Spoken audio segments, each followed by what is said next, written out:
Hola a todos, ¿cómo andan? Espero que se encuentren muy bien. Soy Victoria Bravo y estoy acompañada de Camila Romeo. Hola a todos, ¿qué tal? Bueno, nosotras somos nutricionistas del equipo de New Garden y estamos acá a dar inicio a una nueva charla de este ciclo. Hoy vamos a estar hablando de constipación o estreñimiento, que es un tema, la verdad, que es muy recurrente en las consultas del día a día y a veces genera cierto tabú, vergüenza o incomodidad hablar del tema. Y se dilata un poco el pedido de ayuda o la consulta al médico, al profesional correspondiente. Así que acá vamos a romper ese hielo, basta de tabú acerca del hábito evacuatorio intestinal y vamos a darles algunas herramientas prácticas y sencillas para que puedan poner en práctica en su casa. Bueno, primero que nada vamos a definir la constipación, ¿sí? ¿Qué es la constipación? Bueno, es un síntoma que se presenta como un cambio en el hábito de evacuación intestinal. Este cambio o la constipación puede darse de manera aguda o crónica. Cuando hablamos de una constipación aguda o transitoria, generalmente son periodos que suelen tener evolución de menos de una semana o una semana y se pueden dar por situaciones de la vida cotidiana, como puede ser, por ejemplo, después de un periodo de inactividad física, ya sea porque tuvimos una operación o alguna lesión que nos imposibilitó hacer ejercicio físico. Puede ser también por la toma de ciertos medicamentos que suelen interferir y generar estos periodos de constipación. Puede ser también una cosa muy frecuente que le pasa, creo que a muchísimas de las personas, el hecho de los viajes. A veces cuando salimos de nuestro espacio, nuestra comodidad, sobre todo si son viajes compartidos, cuesta generar esa confianza y el espacio para ir al baño y a veces se suelen dar estos periodos de constipación aguda, ¿sí? Ya cuando hablamos de una constipación crónica, tienen que ser periodos de duración mayor a 3 meses, ¿sí? Ya si es algo recurrente y pasaron más de 3 meses, ahí estamos hablando de una constipación crónica, ¿sí? Para definir la constipación, se utiliza lo que se conoce como criterios Roma 4, que es una herramienta para clasificar e identificar los distintos trastornos funcionales intestinales. En este caso, cuando hablamos de la constipación, tienen que estar presentes durante los últimos 3 meses 2 o más de las siguientes características que tenemos acá en pantalla, ¿sí? Que son el esfuerzo para poder ir al baño, las deposiciones o las heces duras, la sensación esa de evacuación incompleta cuando vamos al baño. Puede ser también la obstrucción defecatoria, que a veces se conoce como bolo fecal. También la necesidad de utilizar algunas maniobras prácticas que faciliten las deposiciones. Y también cuando tenemos menos de 3 deposiciones espontáneas completas por una semana, ¿sí? Entonces, si yo tengo 2 o más de las siguientes características en el periodo de los últimos 3 meses, podemos decir que estamos hablando de un periodo de constipación, ¿sí? Bien, acá tenemos, para poder evaluar cuando presentamos estas deposiciones o heces duras, una herramienta muy práctica que se llama escala de Bristol, que nos permite visualizar diferentes tipos de heces y nos ayuda a definirlas, ¿sí? La forma y la consistencia de nuestras heces es un indicador del tiempo de tránsito intestinal y cuanto más lento es ese tránsito intestinal, las heces se suelen volver más duras y más secas, ¿sí? Entonces acá de una manera sencilla podemos identificar en qué estadio de la escala estamos, ¿sí? Tenemos la imagen de la materia fecal con una breve y sencilla descripción como para poder evaluar cómo es la materia fecal, ¿sí? Bueno, muy bien, vamos a contarles cómo está la situación mundial con respecto a la constipación. Sabemos que entre un 14 a un 16% del mundo padece constipación y suele darse mayormente en mujeres y en adultos mayores. Suele deberse en adultos mayores sobre todo a la inactividad física, el sedentarismo, ya sea por alguna dolencia o incapacidad para caminar, que los hace quedarse mucho tiempo sentados o acostados. Y en el caso de las mujeres es por una cuestión más cultural, esto de que nos da mucha más vergüenza, pudor, el hecho de ir al baño, ¿sí? Hay que desmitificar eso, sacarse ese tabú y tomarlo como algo natural y algo fisiológico de todas las personas. Totalmente. La mayoría de las personas constipadas no tienen una enfermedad que cause en sí el estreñimiento. es decir, tienen lo que se conoce como una constipación funcional. ¿Qué significa esto? Que el intestino funciona en forma lenta, pero no hay ninguna causa que lo ocasione. Y suele estar asociado al bajo consumo de fibra, que es el principal determinante del peso y del volumen de la materia fecal, súper importante y ya lo vamos a ver más adelante. El alto consumo de alimentos astringentes, como por ejemplo los quesos, el arroz blanco, el té, la falta de actividad física, el sedentarismo, el bajo consumo de agua, situaciones de estrés o ansiedad, o simplemente postergar o suprimir las ganas de ir al baño, que suele a veces pasar de que estamos ocupados durante el día con mucho trabajo, mucha actividad y dejamos de lado este deseo natural que se genera en nuestro cuerpo y lo dejamos para cuando lleguemos a casa, a la noche, y ya cuando llegamos a casa, esa noche ya ese deseo se perdió. Esas ganas se perdieron, ¿sí? Entonces eso suele asociarse a periodos de constipación. Bien. Una creencia muy común que tenemos habitualmente arraigada es que debemos evacuar diariamente, y esto muchas veces lleva al abuso de laxantes, ¿sí? Del uso indebido de laxantes que pueden cambiarnos los hábitos intestinales normales, ¿sí? Y generar círculos viciosos. Ya los vamos a ver más adelante con Vicky. Es totalmente normal tener desde 1 a 3 deposiciones por día hasta 2 a 3 deposiciones por semana, ¿sí? El hecho de que el número de deposiciones sea reducido no necesariamente indica que haya un problema, ¿sí? A menos que exista un cambio sustancial en este patrón habitual nuestro. Por ejemplo, si yo suelo ir al baño una vez por día y de repente me encuentro con que estoy yendo 3 veces por semana nada más, ahí sí tengo un cambio sustancial de mi patrón, por lo tanto podríamos decir que estoy en un periodo de constipación. Pero si yo suelo ser una persona que evacúa 3 veces por semana, no tendría ningún problema y no estaría transitando ningún tipo de periodo de constipación. Muy bien, la constipación suele resolverse con medidas simples como lo son los cambios en el estilo de vida, así que en un ratito ya los vamos a ver.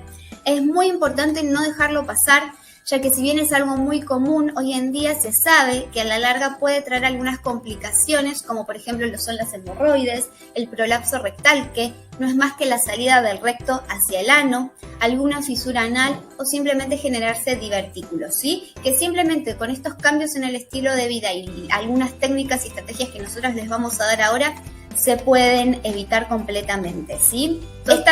Total, y también quería aclarar que si están pasando por alguno de estos periodos, no tener vergüenza, no tener problema de asistir justamente a un profesional, porque a diario tratan con estos temas y es súper normal y los van a poder ayudar y van a mejorar muchísimo su calidad de vida, ¿sí? Así que no dejarse estar y acudir a una consulta si hace falta. Exactamente, cada una de estas complicaciones aparte hace muy incómoda y dolorosa la defecación, lo que nos hace que seamos reticentes a querer ir al baño. Entonces eso lleva a un círculo vicioso de seguirnos constipando una vez más. Por lo tanto, es muy importante lo que dice Vicky de acudir al médico sin tener que dejarlo pasar mucho tiempo. Y bueno, en cuanto a los pequeños cambios, pequeños, grandes, importantes cambios en realidad que podemos hacer en casa, ¿sí? Sobre el estilo de vida, son generar ahora los vamos a profundizar, pero generar una rutina, ¿sí? El hábito de evacuación intestinal, poner mucho foco en lo que es la alimentación, la hidratación, algo que a veces no se tiene en cuenta, pero es súper importante. Se sabe que el intestino está conectado con nuestro cerebro, nuestras emociones, así que también tener un buen control del estrés y, como ya venimos mencionando un poco, la actividad física, ¿sí? Para empezar a poner en práctica, después les vamos a dejar un material descargable, ¿sí? Al final de la charla les vamos a pasar el link para que lo puedan descargar y que lo tengan para utilizar en su casa e ir poniendo estas estrategias en marcha. Bueno, empezando a profundizar, arrancamos con la actividad física, ¿sí? Sumar actividad física mejora el tránsito y los síntomas relacionados a la constipación. Si nosotros nos movemos, se mueve nuestro colon, ¿sí? Y eso va a contribuir a que la evacuación intestinal sea mejor. Más o menos se recomiendan entre 30 y 60 minutos de actividad física diarios. Por otro lado, como vemos ahí, es muy importante aprovechar los momentos de mayor actividad motora de nuestro colon, ¿sí? Para realizar el acto de evacuación, que suelen ser generalmente cuando recién nos levantamos, ¿sí? Por la mañana, o mismo después de ingerir algún alimento, que se aprovecha ese reflejo gastrocólico que se llama de movilidad intestinal para el acto de la evacuación. Cualquier intento de evacuar cuando el recto está vacío, es decir, que no hay esa sensación percibida de ocupación rectal, va a ser ineficaz. Entonces, una buena estrategia es tratar de ir al baño después de la ingesta de alguna de las comidas, ¿sí? Por otro lado, habíamos hablado de la importancia de generar la rutina de evacuación intestinal. Fomentar el hábito es necesario para prestar atención, como dice ahí, a la necesidad de ir al baño y no posponerla. Es súper importante que cuando nos viene esas ganas, ese deseo de ir al baño, podamos ejecutarlo en el momento, ¿sí?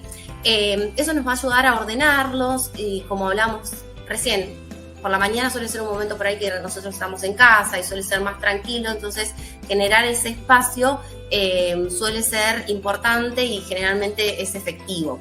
Lo que sí recomendamos es que no permanezcan mucho tiempo sentados, sino más de 5 minutos intentando hacer ese esfuerzo y ese pujo para la evacuación intestinal, porque puede ser contraproducente.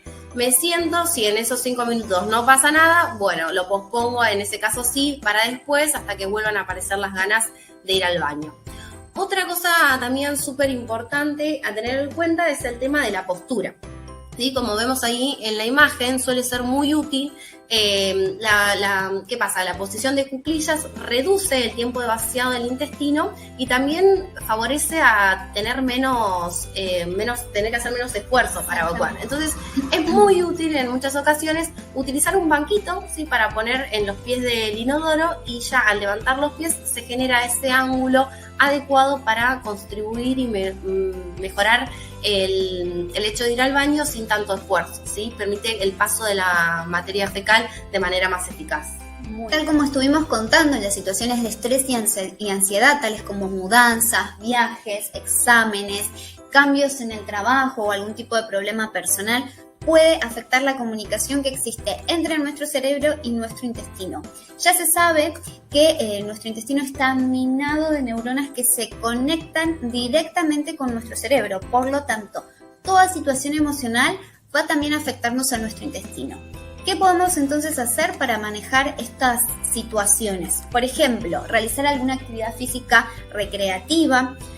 Si les gusta, pueden leer, escribir, dibujar, pintar, ¿sí? Tener algún tipo de contacto con la naturaleza, por ejemplo, el hecho de caminar descalzo sobre el pasto, sí.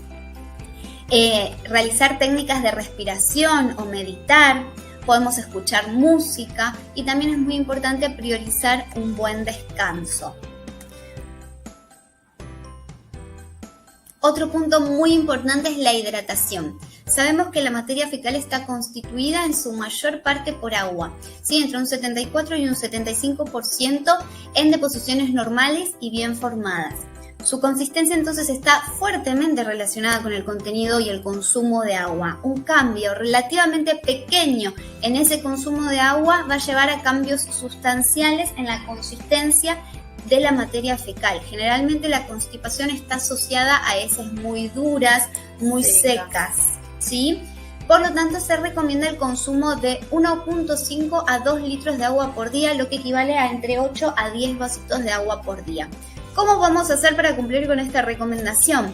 Por ejemplo, ponernos una notita en nuestra compu o en los lugares que sabemos que vamos a ver para recordar llenarnos la botellita o agarrar un vasito de agua. O tener siempre a mano nuestra botellita de agua y tenerla a la vista también para acordarnos que debemos tomarla. Sí, eso está comprobado. Cuando la vemos, la tomamos. Y si no la vemos, capaz que ocupados nos olvidamos. Totalmente. Siempre tenerla a la vista, eso es fundamental. Bien, y otra de las estrategias que hoy en día también se usa mucho es usar varias aplicaciones que se instalan en el celular o en la compu que nos mandan recordatorios, notificaciones de que debemos tomar agua, así que también son muy útiles. Bueno, y hablando de eso, ya que estamos hablando de hidratación, vamos a dejarnos un minutito para ir a recargar la botellita de agua, ir a llenar nuestros vasos y de paso activar un poquitito de nuestro cuerpo, mover un poco el esqueleto y nos vemos dentro de un minuto.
retomar, acá estamos, sí, nosotros también cumplimos, fuimos a recargar nuestra botellita y nuestro vasito de agua.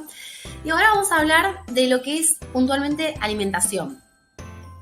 Bueno, el tratamiento de primera línea para lo que es la constipación funcional, una vez que el gastroenterólogo haya descartado causas adyacentes de esta constipación, es aumentar el consumo de fibra, ¿sí? La OMS o la Organización Mundial de la Salud recomienda el consumo diario de 25 a 30 gramos de fibra por día, ¿sí? En Argentina la realidad es que estamos bastante alejados de este número porque para cumplir esta recomendación más o menos la OMS contabiliza el consumo de 5 porciones entre frutas y verduras al día, y en las últimas encuestas de nutrición y de factores de riesgo de Argentina se vio que el consumo de frutas y verduras es de 1.9. O sea, no cumplimos ni el 50% de las recomendaciones de frutas y verduras, y esto nos aleja bastante también del consumo de fibra recomendado.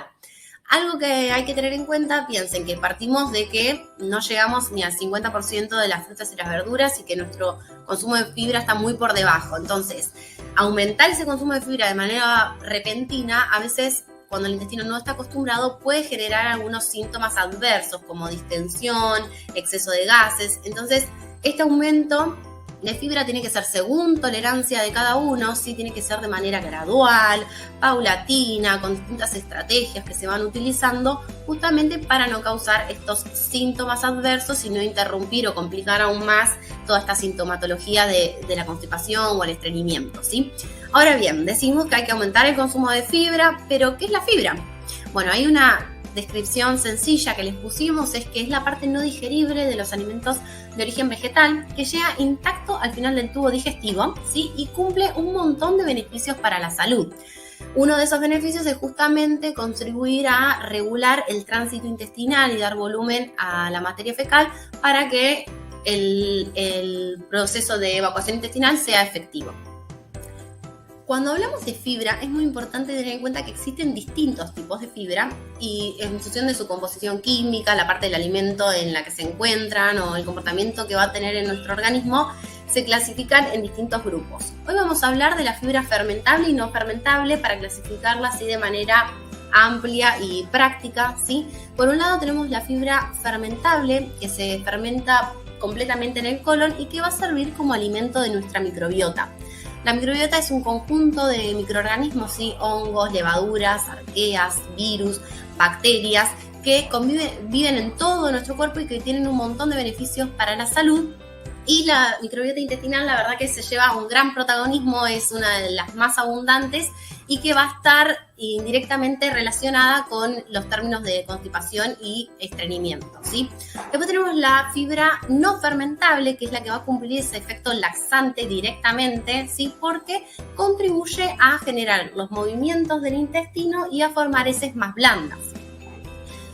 Anteriormente les mencionaba la importancia, la implicancia que tiene la microbiota en la constipación y el estreñimiento, ya que esta microbiota se va a alimentar de lo que nosotros comamos, ¿sí? Y con lo que las sustancias que produce, con lo que nosotros la alimentamos, va a estimular lo que se conoce como el peristaltismo intestinal, ¿sí? Que es el movimiento del intestino para que generar esa motilidad y que el acto evacuatorio sea de manera eficaz, ¿sí? ¿Cómo podemos modular esa microbiota? Bueno, acá lo tenemos en pantalla, ¿sí? Hay que disminuir el alto consumo de alimentos ultraprocesados, que generalmente suelen ser ricos en azúcares simples, harinas refinadas, exceso de grasa, y lo más importante en este caso es que son muy carentes en fibra. Entonces todo esto va a predisponer a un desequilibrio de esa microbiota, a una disbiosis, ¿sí? de la microbiota, y va a contribuir o a exacerbar lo que es la constipación y el estreñimiento. Lo que tenemos que hacer es nutrirnos y alimentarnos con alimentos reales, ¿sí? Frutas, verduras, semillas, granos integrales, que son justamente fuentes de fibra y que van a predisponer a una buena microbiota, una microbiota con diversidad, equilibrada, y que nuestra salud intestinal va a estar muchísimo mejor, ¿sí? Bien, ahora que ya sabemos qué es la fibra, vamos a contarles dónde la encontramos, ¿sí? Acá tenemos varias imágenes que nos van a ilustrar. Tenemos frutas y verduras por un lado. Las frutas siempre vamos a preferir consumirlas con cáscara y las verduras vamos a preferir también consumirlas crudas, justamente porque así es mayor el aporte de fibra que vamos a tener. Tenemos las frutas secas, por ejemplo, las nueces, las almendras, las avellanas, los pistachos. Las frutas deshidratadas como las ciruelas, los damascos, los higos. Ahí también una clásica receta que se hace con fruta deshidratada es la compota. Seguro que alguna vez escucharon hablar de la compota, que la verdad que ayuda mucho a incorporarlas y moviliza bastante el intestino y es una buena estrategia para tener en cuenta y regular ese tránsito intestinal. Exactamente. También contamos con las semillitas, por ejemplo, las de chía, de lino, de psyllium, de girasol. Tenemos la avena y sus derivados, como por ejemplo la harina de avena, la avena arrollada, el salvado de avena.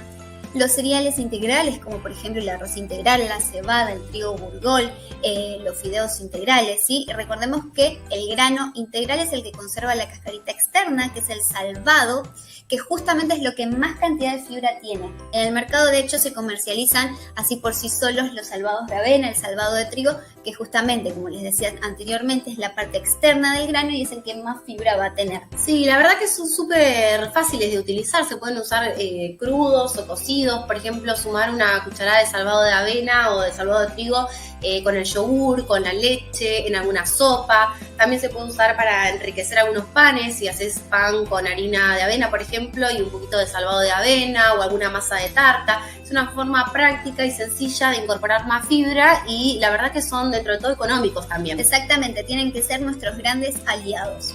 También contamos con la levadura de cerveza, que es un complemento nutricional muy completo, que no solo tiene el gran aporte de fibra, sino que también tiene muchas vitaminas, minerales, proteína completa, ¿sí? Se consume una cucharada sopera por día, que la podemos agregar a nuestro yogur, a nuestro licuado, a nuestro jugo, a nuestras ensaladas, ¿sí? Y con solo esa cucharada sopera nos aporta 4 gramos de fibra.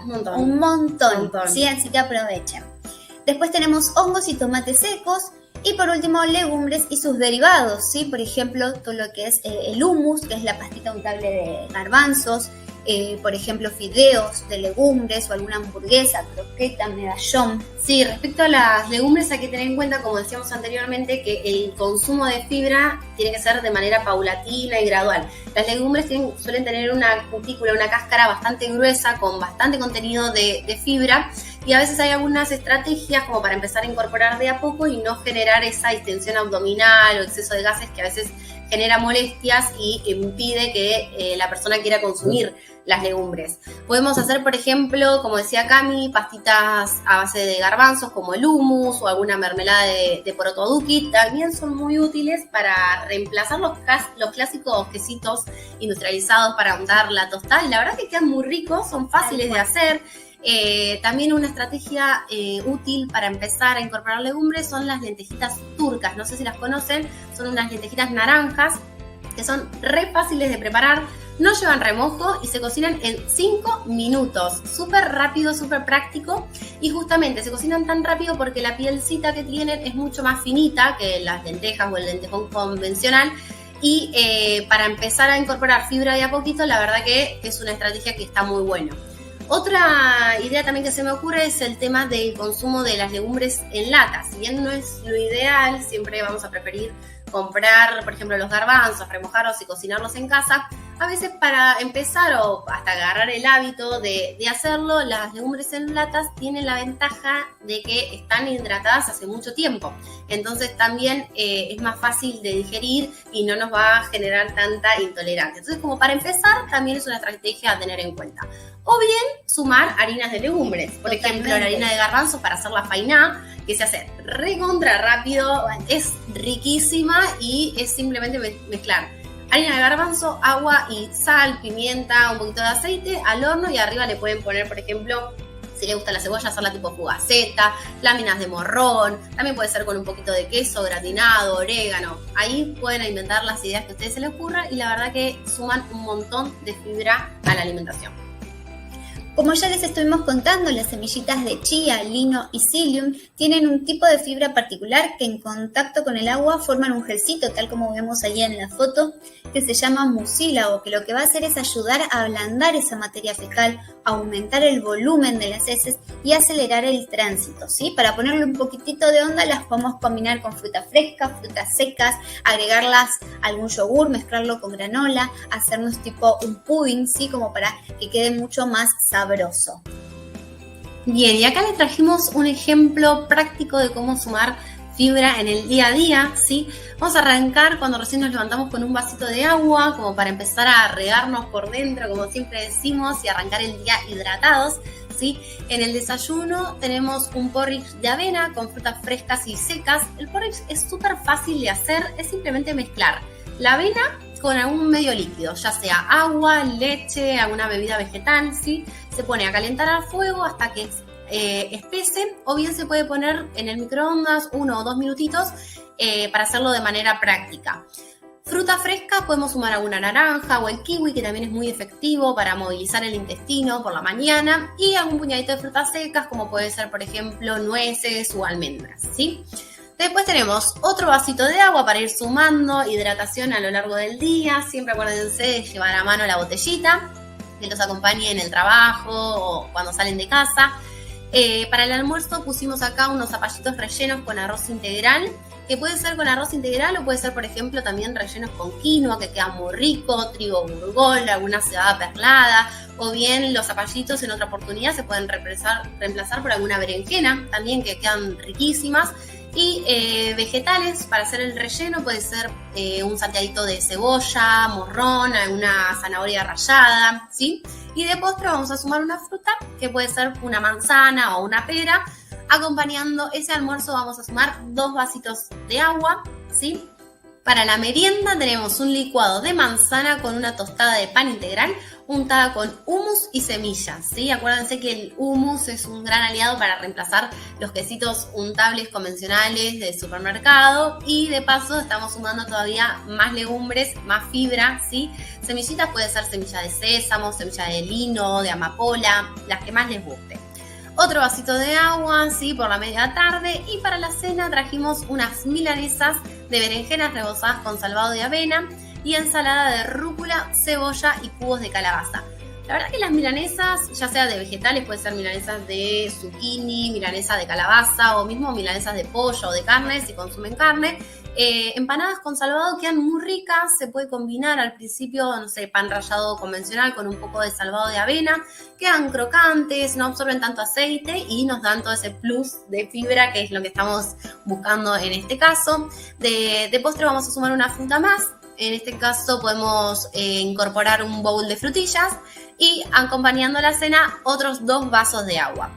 Y después a mí siempre me gusta recomendarles generarse el hábito de la hidratación antes de ir a dormir, ¿sí? Tomar otro vasito de agua, así como no nos olvidamos de lavarnos los dientes, tampoco olvidarnos de tomar ese vaso de agua e irnos a dormir hidratados y así completar el día con esos 2 litros de agua aproximados que se recomiendan.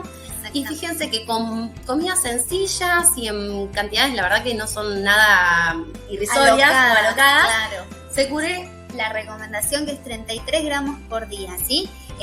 Fíjense que incluso la superamos, por lo tanto, con una comida, con un día de alimentación completo como lo que le mostramos recién, se puede cubrir perfectamente, sí. Bueno, otro tema que no queríamos dejar pasar por alto es el uso indiscriminado de laxantes. En muchas ocasiones, sobre todo los laxantes de venta libre, sí, que suelen ser laxantes irritativos que predisponen a la pérdida de los hábitos intestinales normales. Suelen ser laxantes purgantes, es decir, que limpian todo el intestino y se tarda después aproximadamente unos 2-3 días en volver a generar el volumen de materia fecal y así poder estimular el reflejo evacuatorio, ¿sí? Se forma como un círculo vicioso porque solamente vamos de cuerpo cuando lo consumimos y esto no nos sirve a largo plazo. Lo que tenemos que hacer es justamente reeducar ese colon para que el hábito de evacuatorio sea normal y fisiológico de cada uno, ¿sí? Estos laxantes además, como decía, suelen ser irritativos, suelen generar también cierto malestar, a veces cólicos, exceso de gases, distensión abdominal y hasta incluso pueden afectar el funcionamiento de la microbiota. Algunos de ellos, por ejemplo el zen que tenemos acá en imagen, como son yuyitos o plantitas, la gente cree que puede consumirlos libremente sin importar el consumo que hace de ellos, y la realidad es que son plantas medicinales que en muchos casos son efectivas, pero es necesario acudir a alguien que sea entendido en el tema, así que esté al tanto de lo que es la fitoterapia, porque tienen un uso indicado, un uso correcto para hacer, y necesitamos saber bien esas recomendaciones. Algo a tener en cuenta es que no hay que consumir laxantes, de hecho en muchos casos son súper importantes y acompañan de manera integral el tratamiento, ¿sí? Esto que veníamos hablando de la alimentación, de la hidratación, el control del estrés. En muchos casos se da esta ayuda externa de laxantes y lo que hay que hacer es justamente acudir a un médico, a un gastroenterólogo que nos diga cuál es el indicado y de qué manera hay que utilizarlo para que sea efectivo, ¿sí? Uno de estos estímulos que se usan como laxantes, que fíjense que es un alimento súper natural, es la semilla de psyllium, ¿sí? El polvo de psyllium, es la cáscara de esta semilla, es muy rico en fibra soluble. Entonces, la forma de consumirlo va a ser una cucharada sopera disuelta en un vasito de agua, y ahí, como dice en la imagen, hay que revolver y tomarlo inmediatamente, porque como absorbe agua, si no se forma como un gel o una pasta que después se complica un poco de consumir. Entonces, diluimos la cucharada de psyllium en un vasito de agua y después nos tomamos otro vasito de agua más, porque como decíamos que tiene esa fibra soluble y absorbe líquido, si no le damos el líquido externo necesario, va a empezar a absorber el líquido que tenemos ya en nuestro tubo digestivo y puede causar el efecto contrario, nos puede secar. Entonces es súper importante consumirlo con abundante cantidad de líquido. Pero la verdad que es una herramienta súper práctica de utilizar, es muy efectivo y es algo natural, no genera distensión, ni cólicos, no irrita la mucosa del tubo digestivo, así que a veces es útil como para incorporarlo y sumar ese plus de fibra que nos puede estar faltando. Muchas gracias, espero que les haya sido útil la capacitación y toda la información que les brindamos. Estamos abiertas a dudas o consultas que puedan surgir. Les dejamos también nuestras redes sociales por si quieren realizar alguna otra consulta por allí. Y no se olviden que en el chat tienen también el material descargable de la capacitación para que lo puedan poner en práctica en sus casas. Muchas gracias y nos vemos en la próxima. Hasta